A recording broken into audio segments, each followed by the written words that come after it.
if you look at the Soviet Union, which was, if you like, the biggest social experiment to try and impose atheism on a large scale. And what did it achieve?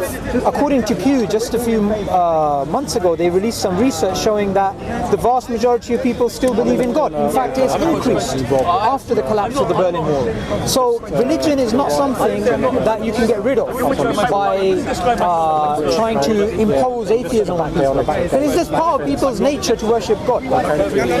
Or they will find something else to worship. Yeah, like Stalin and Lenin. They worship people, they worship football teams, they worship pop stars, movie stars. No, but it's the same thing. They'll put all their adoration and everything into that. And if that celebrity likes a particular brand of car, then they'll go and get that particular brand of car, which is why certain people sponsor football teams, because if, for example, Vodafone sponsor United or whatever, then whoever supports United is more inclined to go to buy Vodafone, because so this is the same thing, same principle. I'll tell you why that's not true. Why what's not true? If you were brought up in a headhunting society, you wouldn't think twice of going and chopping somebody's head off to begin. There's no morality in that. Well, no. If you were brought up in that society, that's it. You were saying that morality is something. No. Morality. If you were brought up in that society, you wouldn't think twice. Right. So here's your problem. You have to define what morality is. You've got to define. You were saying there's an absolute one, so you. No, you asked the question. You've got to define. Did you ask the question? You said is there an absolute morality, isn't it? You said that there is. Did you ask me that question? Did you ask the question? Said that there is. Did you ask the question? Did you ask the question? But did you ask that question? Yes, I did. What's your belief, though? Right. So do you understand your question? So how do you explain the fact that people want to turn towards God? This is a universal thing we have. By universal, I don't mean literally every single human being, but every single language pretty much has a word for God. Every society has some sort of worship ritual. So from an atheistic perspective, how would you explain that human instinct? God means different things to different people. Because we didn't know any better. Some people think God is a man. The lightning came down, we went, oh, that's a God. Because we didn't know it. So it's God of the gaps. Yeah, so there's a God there to explain things we don't know. God means different now, people, different people. if that is the case, then we still have people believing in God even after the scientific revolution.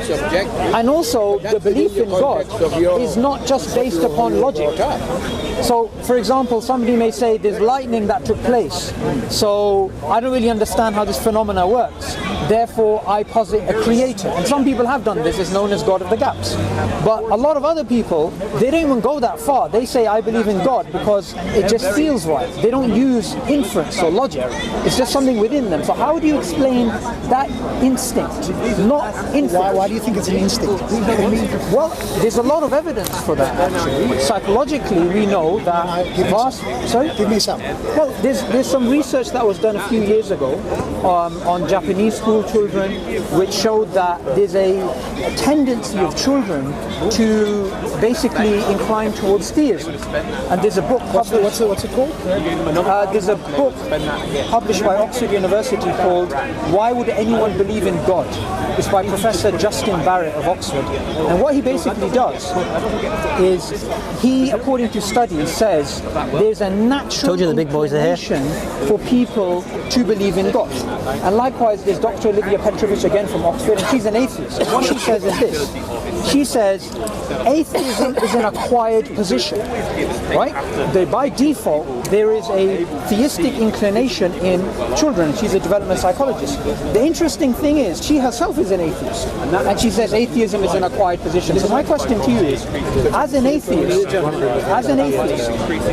how do you explain that innate instinct? Okay, so I reject your claim that it's innate, and both of your examples, there's been refutations posted online and sent to yourselves. I don't know if you've got them on both of those. Sent to IERA, etc. Sure. And this from Essence of Thought and others. Sure. So the claims are not what you claim, that they have an innate disposition to theism. What they have got is an innate disposition to believe in the supernatural and the superhuman. Okay, that's very fine. different. Okay, but so then you're making inference that it's a supernatural being. That's not sure, but when we're here to have a discussion, it's very easy to throw out authorities and say essence of thought refuted you or whatever. Why I want you to do is this. I want you to explain to me what you just said right now, which is that there is an innate disposition to believe in supernatural. Right? I didn't say that. I said superhuman. Superhuman. Okay. So in other words, superhuman. So, if there's an innate disposition to believe in something superhuman, something supernatural according to them, okay? Let's stick on that because we agree there.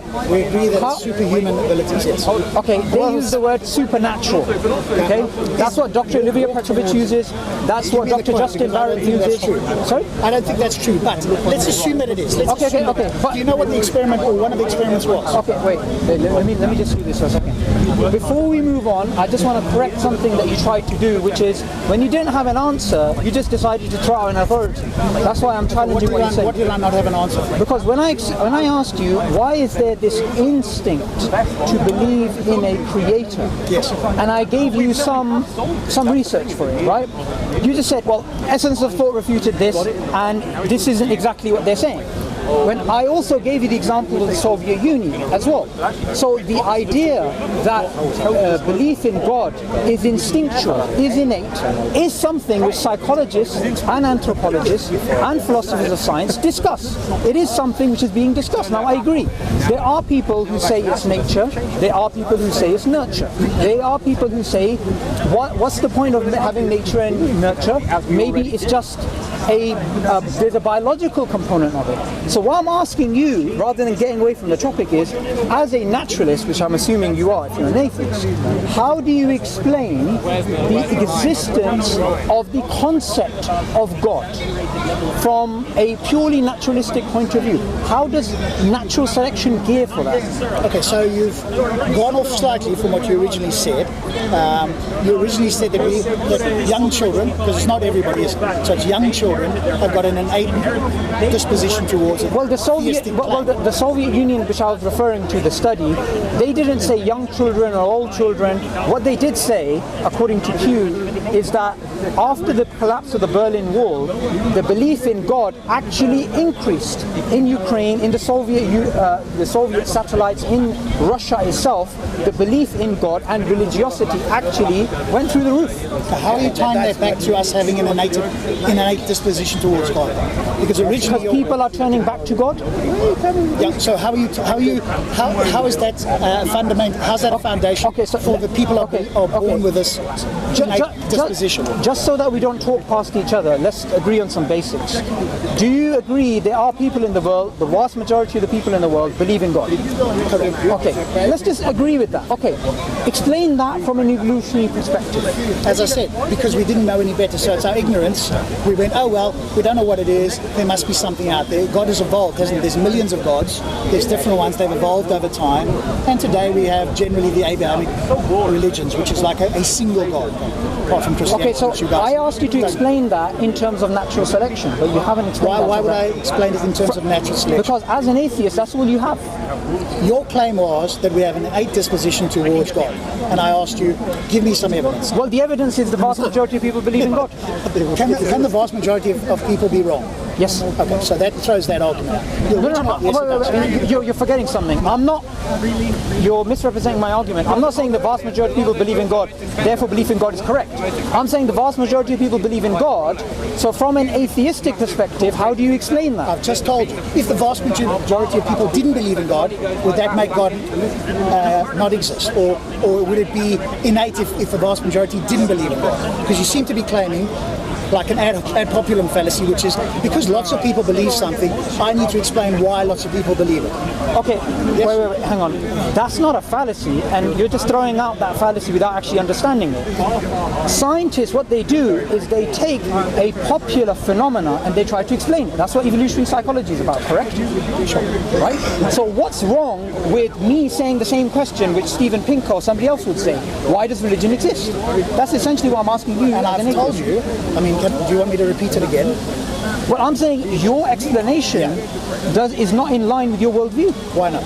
Because your worldview is a naturalistic worldview, correct? Yes. So you have to explain everything naturalistically, correct? Sure. So can you explain that naturalistically? How does it give a survival value to believe in God? How do you Well, I'm not an evolutionary biologist or an evolutionary psychologist, so if you want to ask me the specifics, all I can tell you is... But you believe in that, right? I believe in what? You believe that we evolved. Yes. That we evolved by natural selection. Yeah. You believe that, okay? So since you believe that, why do you give me an explanation of why you believe that? Why do I need to give you an explanation? No, why do you give me an explanation in line with your worldview or where that belief came from? Which belief? Okay, let's just go on some So basics you're here.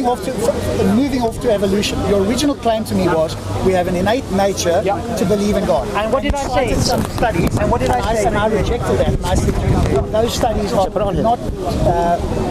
Okay.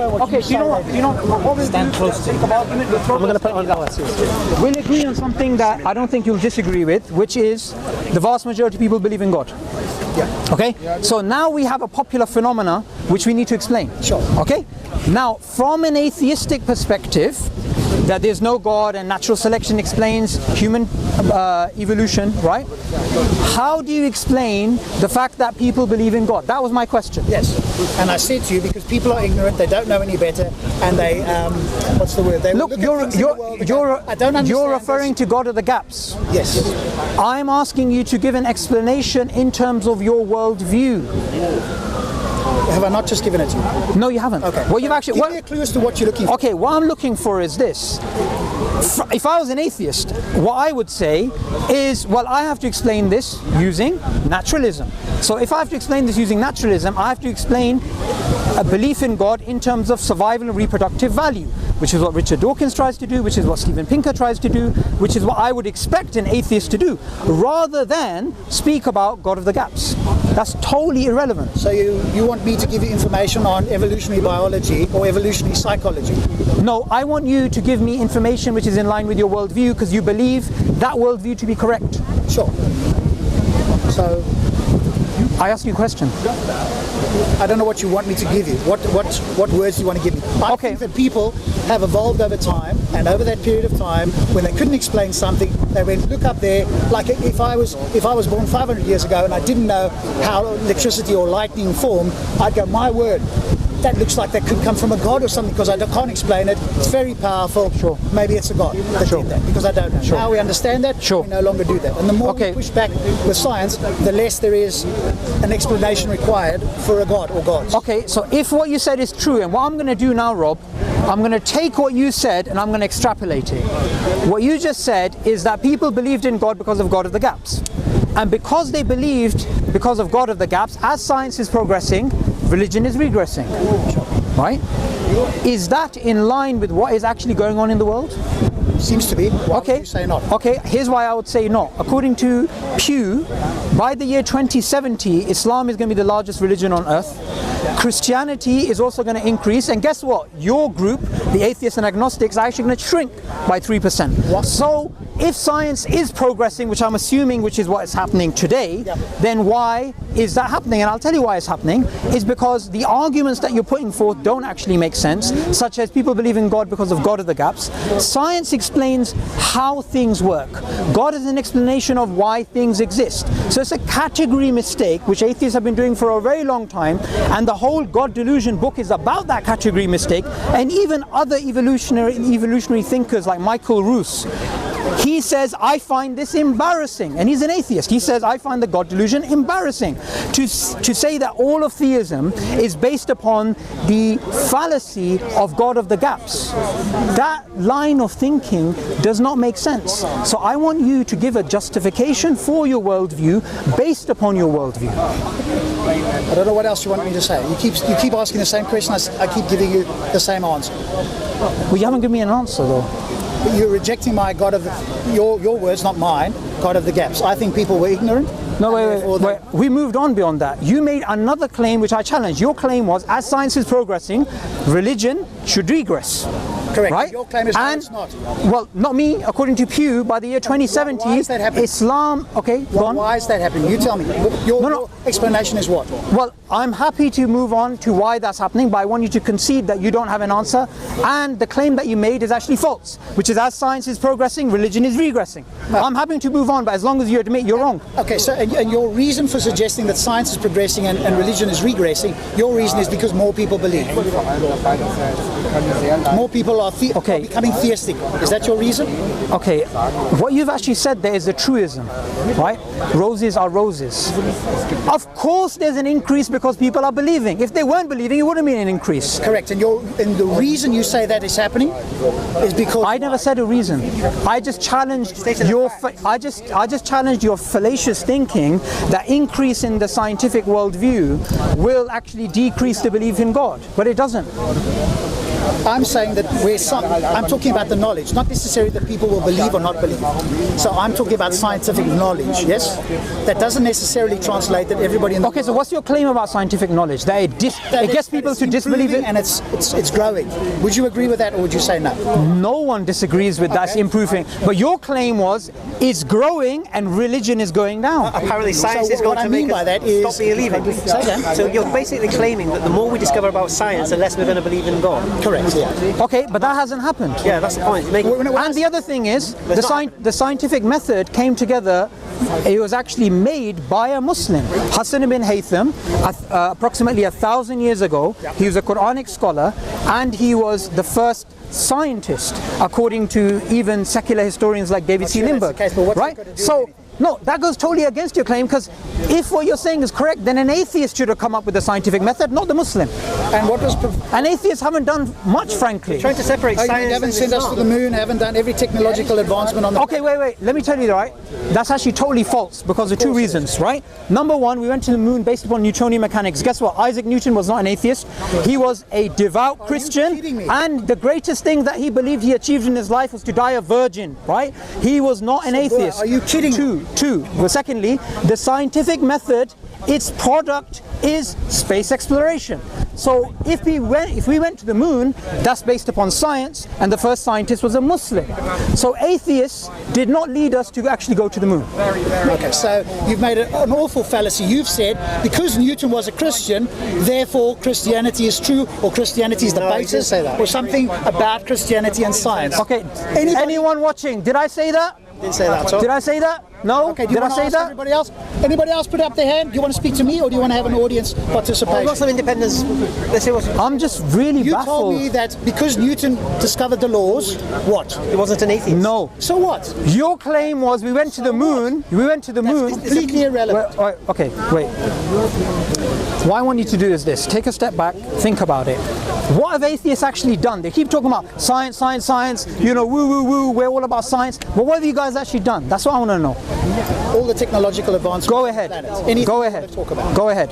Okay, so tell me this. Okay?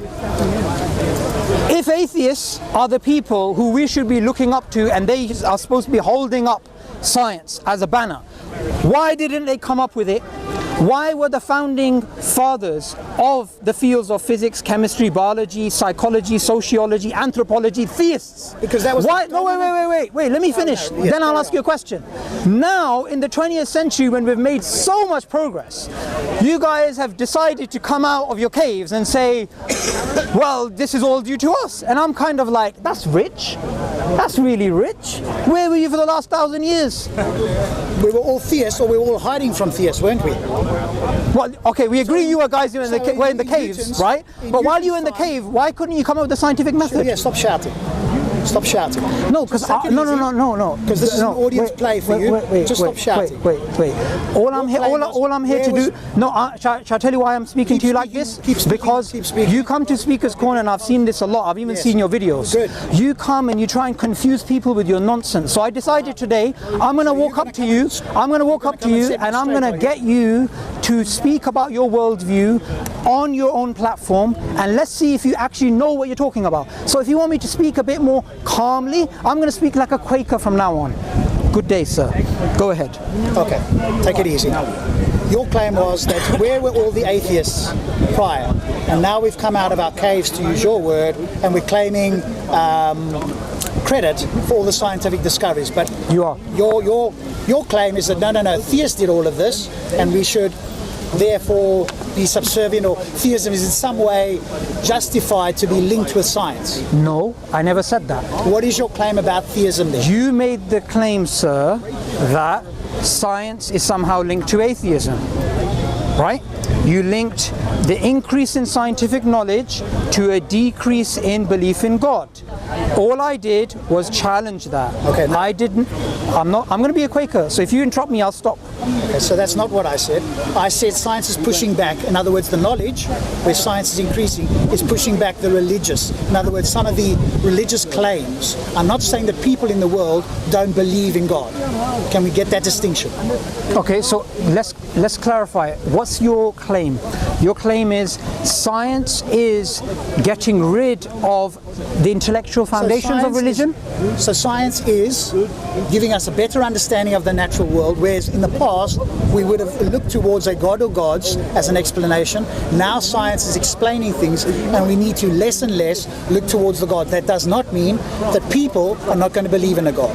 That's the but distinction. That is predicated on the assumption that people believe in God because of God of the gaps. Yes, sure. Right? Where on earth did you get that from? Everybody that I speak to here, everybody that I speak to, whenever they bring up something about science, So you're they judging- want to include, they want to put God in wherever they can. Remember, so I'm not- be it consciousness, Okay. rationality. How did evolution get started? The Big Bang, science, cosmology, anything where we don't yet have an answer. Now we can insert God. Where we have an answer, nobody here is going to claim that God is creating lightning. Why? Because we now have an understanding. Okay, so your belief that people believe in God because of God of the gaps is based upon your conversations that you have here in Speaker's Corner with people. It's well, when we look back in history, isn't it? We can look back in history as Okay. well, Okay. and we can go, hey, people were mightily ignorant about virtually everything in the natural world. When? All the time in history. No, that's not true. So we didn't know about that's the germ disease. We didn't know that the Earth orbited the Sun. We didn't know there was more than one galaxy. Okay, one Go on sec, with one a sec. zillion things, evolution, whatever it is. One sec. Now, there's one fallacy which we need to move away from and move on to another fallacy, which is about the ancients. Did you know the Greeks calculated the circumference of the Earth? Not the Greeks, one guy, Eratosthenes. Yes? Was he a Greek? I don't know what he was. but Okay, you who make it cares sound- if he's Greek? Well, there you go. He's Fuegian, all right? There's one guy But who he calculated- existed 2,000 years ago. Okay, did you... 280 BC, yeah. Okay, you're saying they didn't know that the Earth orbited the Sun? You're telling me no Greek knew that? I don't know if the Greeks knew it, but most people didn't. You guys didn't. Okay, wait, one sec. How do you think they built the pyramids? Using mathematics and engineering, correct? We don't know, do we? It's still a mystery. Okay. 1,000 years ago, and that's quite a long time ago, we had Hassan ibn Haytham, who came up with the scientific method. Now, when he came up with the scientific method, if his belief was, I don't want to explore nature because that will make me decrease my belief in God because I believe in God of the gaps, then he wouldn't have come up with the scientific method, and nor would the other Muslims who actually did science at the time, and then the baton was passed on to medieval Europe. Now, what I find strange is your claim of God of the gaps. I want to know if you actually understand where this argument originated from as a formal argument. No, I don't know where it originated. It was actually about 400 years ago. Do I need to know? Yes, you do. Okay. It was actually in Europe, where Christian philosophers, they wanted an argument for the existence of God, and there was many arguments for the existence of God, which I would say were quite fallacious, right? So one of them was this argument about, can you think of the most perfect being, and so forth. And one of the arguments that they actually came up with was the God of the gaps. And guess who critiqued them? Other Christian philosophers. We're talking about 400 years ago. Was there any atheist philosophers at the time? Now, yes, of course they were. Were they? Well, there was David Hume, right? You said 400 years ago. He was a couple. Okay, 400 years ago. Let's keep they, on they, well, actually, about 2,000 years ago, some of the Greeks were atheists too. Okay, right? we're going off on a tangent here. We're not. Because what we're actually doing is this: we're unraveling some of the claims that you're actually making. And one of the things which I actually do want to challenge is this. Just recently, we had this march about science, right? I'm sure you must have heard of it. March about science, no. You know, marching for science, right? No, and this march they had in the States where, you know, all these atheists come out and they're like, we're marching on the behalf of science, we're doing this, we're doing that, right? Now, what I want to do is this. I want to make a claim. and I want you to challenge my claim if you think I'm wrong. I believe the vast majority of atheists who believe in Darwinian evolution, or they claim, you know, we believe in science, we believe in this, they believe in it not because they understand it, not because it makes sense, but purely because they've been socialized into it. And I'm going to make a secondary claim which is going to be very particular, which is I do not believe you understand anything about Darwinian evolution and you only believe in it because of socialization. Now that's a claim. Correct. So are you willing to challenge that claim? Sure. So I want you to tell me, how does bacteria lead to us? Why? How does bacteria lead to us? Through the process. Now, if you're going to ask me, I'm reading a book, 2 books actually at the moment. So I know you're the evolutionary guy, and I know... No, I'm not the evolutionary guy. Well, you debated Aaron Ra, and you're one of the evolutionary guys. So one of the things you come to do here is try and steer towards evolution. So I will tell you up front that I'm not an expert on evolution. You know more potentially about it. You can get into finer details. What I will tell you is that I'm reading the book Why Evolution is True by Jerry Coyne. I've got that. Good. So maybe you need to debate Jerry Coyne on evolutionary psychology, etc. And also Dr. Alice Robbins. Okay, so in that book, Why Evolution is True. I'm reading it, yes. Right, you're reading it, right? Yes. How many definitions of species are there? I don't know, I'm not there yet, brother. Okay. Now you're going to cross-question me on the book. I said I'm reading it. Okay, but I'll tell you. Fine, go ahead. There's at least 26. Okay? Now, if there's 26 different definitions of species, and the claim is, which I made originally, that people believe in Darwinian evolution, majority of atheists, including yourself, not because they understand it, because they're socialized into it. I want you to tell me which of those definitions, not 2 or 3, just tell me one of those definitions which Darwin used in The Origin of Species, which is the reason why you accept that the origin of species is correct. Okay, so I want you to get away from this. You do this a lot. You keep going into Darwinism. Today it's the modern theory of evolution. Why do you keep talking back about Darwinism? It's like Nazism. People have moved on. The modern theory of evolution is a lot further advanced than what Darwin predicted in his time. So would you agree with that? Genetics, DNA, etc. I'm not saying Darwin's wrong. It's been improved. Sure, but that's a good question. What I'd love to hear you say in the future, Subboor, is talk to people about the modern theory of evolution. Get rid of the word Darwinism, because that seems to me a straw man. Okay, that's a very good point that you've made. And I'm going to answer the rest of it. No, wait, 1 sec. That's a very good point that you've made, but it's incorrect, and I'll tell you why. The term Darwinism is not a term which I came up with. It is a term Alfred Russel Wallace, who was Darwin's contemporary, who disagreed with Darwin on human evolution, he coined. And till today, we have atheist evolutionary biologists, psychologists, and philosophers of science who use the term Darwinism as an academic term which refers to the idea that natural selection is the primary driving force of evolution. And they acknowledge the modern synthesis, of course. They include the subfields of population genetics, fossils, DNA, all of that, right? That's not the issue. The issue is Darwinism as a term is an academic term. So when I actually use it, I'm not using it in a derogatory way like Nazism. And also you need to understand the reason why I use the term Darwinism or Darwinian evolution is because there's many different alternatives. So when we speak about the modern theory of evolution, if you said, Rob, if you said, well, refer to the modern theory of evolution. Well, which modern theory? Because we have orthogenetic evolution, we have evolution by natural genetic engineering, we have neo-Lamarckian evolution, we have neo-mutationism, we have evolution by self-organization and the acquirance of entire genomes. We have all these different evolutionary models. Most of them are non-Darwinian. So when I use the term Darwinism, it's not in a derogatory way, nor is it playing games, and Aaron Ra doesn't know what he's actually talking about, which is why in the debate he couldn't actually, all he could say is, well, you see in America there's a different definition to Darwinism than there is in the UK. That's pretty much all he said. So the reason why I make this distinction is because atheists who go around talking about this theory like it's the best thing since sliced bread do not even know the basic definition. So my original claim that the majority of atheists don't even understand Darwinism, including yourself, has just been proven correct. If you think so, that's fine. Because you don't know the basic terms. I'm reading the book. Do I need to be an expert on everything? If we have if I bring my friend here who's a cosmological expert, and he says to you, oh, well, you don't understand this, that means it's proven right? Come on, Subboor. No, why? Just because I don't know specifics. I'm making a particular claim. Tell me if I'm wrong. I've told you. You only believe in it because of socialization. You don't understand it. I believe in it because it's a naturalistic explanation for how we get here. Sure. I am reading books on it. That's why So you understand it? Are you making that? Understand it fully. Thank you. Thank you. That's what I'm looking for. Just admit it. You don't understand it. Does anybody understand anything fully, to use your term? That's fine. Do you know what you call that?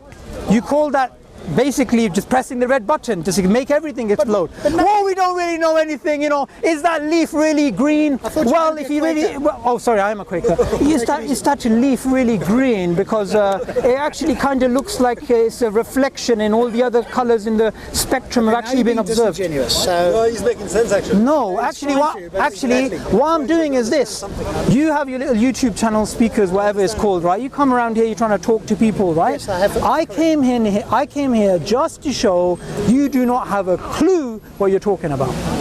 Unless if you want to challenge that, that's fine, or else I'm going to walk away with that last bottom line. You don't have no idea how Darwinian evolution works.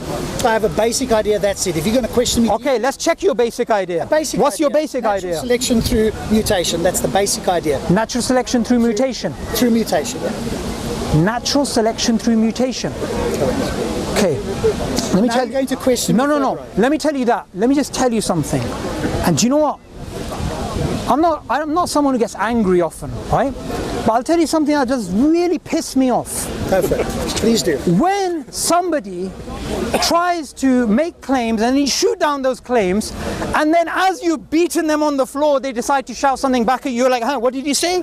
And then they try and defend themselves. You're telling me the basic that you understand about Darwinian evolution is this. It's natural selection plus mutation. Well, guess what? That's not even Darwinism.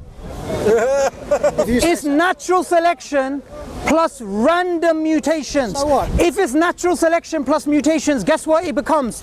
Epigenetics. So orthogenetic evolution. So even you yourself, even though you were slapped on the floor, you said, no, I do understand something. Come back to the Quaker. Oh, I'm a Quaker, sorry.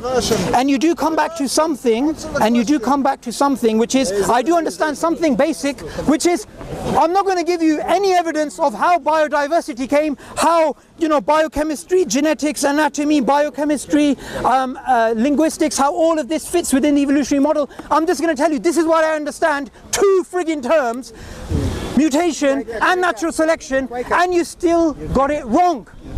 Quaker. You still got it wrong. So like I said again, sorry, I should be a Quaker. So effectively you don't know the basics. No. You stripped down evolution to 2 terms and you got them wrong. So here's what I'm going to do.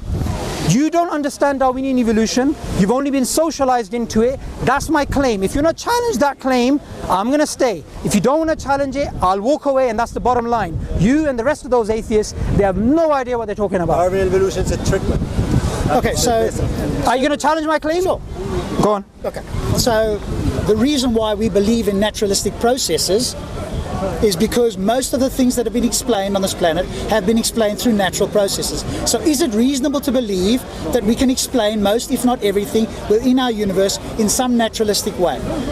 Okay, that's a good question, and I'm actually totally happy to move on to that question. It's a separate discussion, so let's close the previous discussion and start this. But you asked me the question, why do atheists believe in evolution? Because it's socially constructed. Sure. Okay, now let's move on to this discussion about naturalism. But that was the answer. So you said most of the things have been explained via naturalism.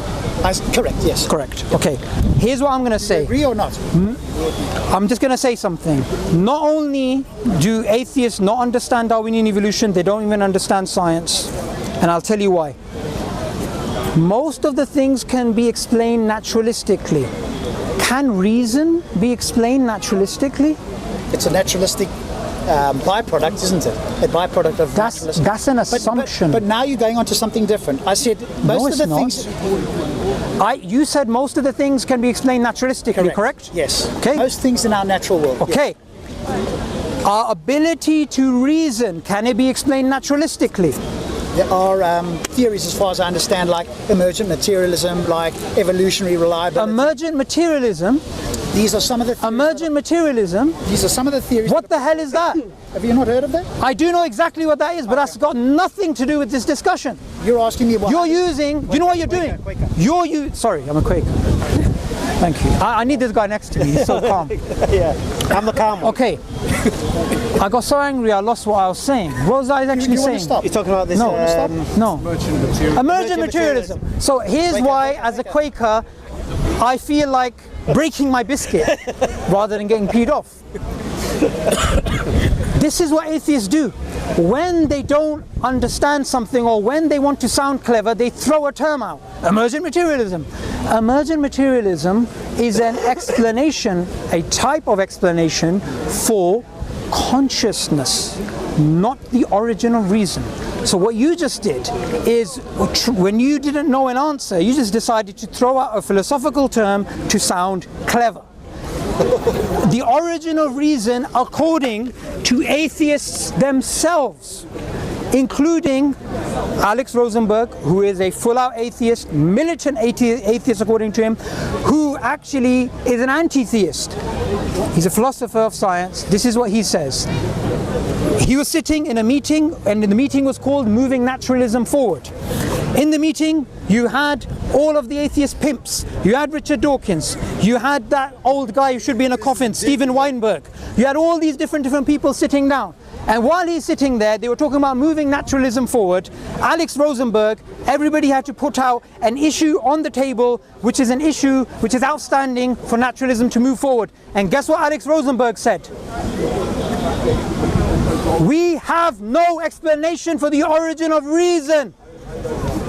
Okay, so let's break it down. What is I'm a Quaker, sorry. But yeah. Yeah, you've forgotten. That's okay. What do you understand by the origin of reason? What do you mean by reason? Okay, again, we've moved on. I am happy to move on to this discussion. Totally happy.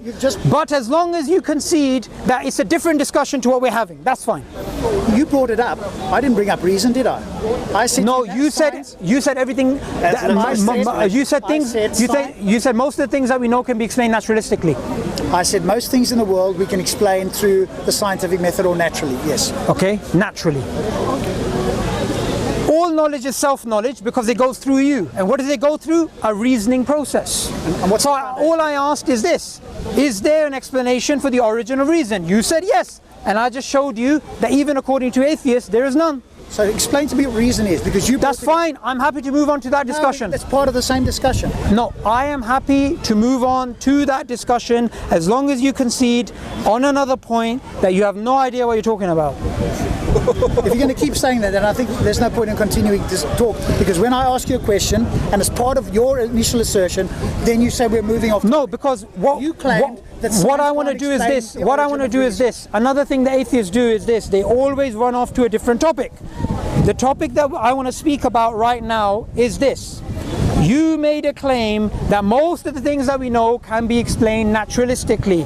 And I asked you about the origin of reason. You said that too, and I showed you not that. Now you're asking me, what is reasoning, or what is the origin of reason? So what I'm going to do is this. I'm going to say, Rob, you know what? Fantastic. We had a great conversation. I'm going to go back to my Quaker mode. We'll move on to that. I'm happy to do that. But that's a separate discussion. That's all I'm saying. A separate discussion. I'm happy to go into what the origin of reason is from my understanding. Totally happy, but it's a separate discussion. Yes, and your claim was that I can't account for it. That's correct? My claim was that your claim that things can be explained naturalistically. I said most things. Most things? Yes. Right? I said the origin of reason cannot. And reason is the thing that you use to get all other knowledge. Okay? Now, in terms of the origin of reason. Number one, this is an incredibly difficult area. You have philosophers, you have psychologists which actually delve into it. They try and understand what is it even to reason. And they don't even have their definitions clearly specified. They do not even agree on ways on, okay, what is it linked to? Is it just the mind, or is it something more than that? You know, it gets into that discussion of, mind matter. So what I do want to say is this. From an atheistic, Darwinian, materialistic point of view, the origin of reason is a thorn. And do you know the first person to note that this is actually a really big problem was actually Darwin himself? Because Darwin said, how can I accept that, you know, the convictions of a monkey's mind? How can I accept that? How can I accept our own convictions in our mind if we evolved and we have a common ancestor with them? Now, the co-founder of the theory of natural selection, along with Darwin, Alfred Russel Wallace, another atheist, he actually moved away from Darwin, which is why we call it Darwinian evolution, not Darwin and Wallace's theory, how it was known in the Victorian times, because he moved away from Darwin. He said Darwinian evolution is true for everything except human beings. And why did he say this? He said this because of savages, which they used to call anybody who was basically in South America or Africa, right? Savages, if you take them to Europe, they can do maths, they could do physics, they could do psychology. So Alfred Russel Wallace said, do you know what? Darwinism cannot, or natural selection cannot explain this reasoning capacity, which is way more than you need for survival and reproduction, which is why he moved away from Darwin. Now what actually happened was this: Darwin got peed off, so he wrote a letter to Alfred Russel Wallace, and do you know what he said? He said, don't murder our child. Because if you both come out and you say this is our theory, and one of you says actually I don't think it makes sense in terms of human beings, you make the theory look bad. So the origin of reason, it is a very complicated area, but the bottom line is, from a Darwinian perspective, there is no explanation. Let's assume for the sake of argument that there is currently not an explanation for that. Is that okay? No, we're not going to assume. No, we're not going to. Okay. We are going to say, from a naturalistic point of view, it is impossible to give a origin of reason explanation in terms of survival and reproduction. Does it need to be just survival and reproduction? Well, what you could do is you could reject Darwinism and go with something else. No, I'm just asking you, does it have to be on that? Because remember, we've moved on from just survival and reproduction, haven't we? We're not just in a survival reproduction mode, if you want to call it that, now. Would you agree with that? We're not just doing that now. Well, yes, but also what you need to understand is, from a Darwinian perspective, when there is something which sticks out like a thorn, which is not survival and reproduction, it is so easy to give a label to that mystery and say it's an evolutionary byproduct. So hospitals, survival of the unfittest, evolutionary byproduct. If you do that, there's no point in having a conversation, because it's an unfalsifiable hypothesis. Because anything that fits in line with survival and reproduction, you say, hey, that's mine, survival and reproduction. Anything that doesn't, you say, well, it's a byproduct. No, but we could do exactly what you said, which is we could say, hey, it's a mystery, we're still trying to work out how that is. No, I don't want to say it's a mystery. I want to say, from an atheistic perspective, it makes no sense. And since atheists pretend to be clever, and they pretend to be rational, and they pretend to throw out terms which they don't understand, then how dare they claim they are rational when they can't give an explanation for the origin of reason? When I, as a Muslim, I can say, well, do you know what?